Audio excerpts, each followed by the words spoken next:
இல்ல அவங்க ரெண்டு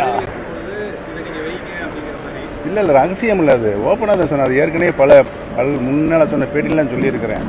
நீங்கள் உறுதியாக அதிகாரமுள்ள ஆட்சியின் அதிகாரமுள்ள பதவியில் இருக்க வேண்டும், மஸ்ட் என்று எனக்கு சொல்லியிருக்கிறார். அதைத்தான் நான் சொன்னேன் ஒழிய ரகசியங்கிற அது வேற ரகசியம், பரம ரகசியம். பரம ரகசியம். ஆமா, என்னை பொறுத்தவரையில் நான் இணைய வேண்டும் என்ற ஒத்த கருத்தோடு இருப்பவர்களிடம் தொலைபேசியில் பேசிக்கொண்டுதான் இருக்கிறேன். சொல்லணுமா? எப்படியாவது சண்டை இழுத்து விடணும்,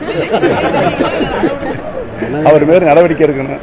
அதனால பல பிரச்சனைகள் உருவாகணும். எந்த பிரச்சனை சொல்லுங்க, சேனல் எந்த சேனல் நீங்க இல்லை ஒருங்கிணைக்க இருக்கணும். உறுதியாக நடந்துகிட்டு இருக்கு. சில பிரச்சனைகளை நான் சொன்னேன், சில ரகசியங்களை வெளியே சொல்ல முடியாது. ஒருங்கிணைப்பதற்கு இணைவதற்கு தடையாக இருக்கும்.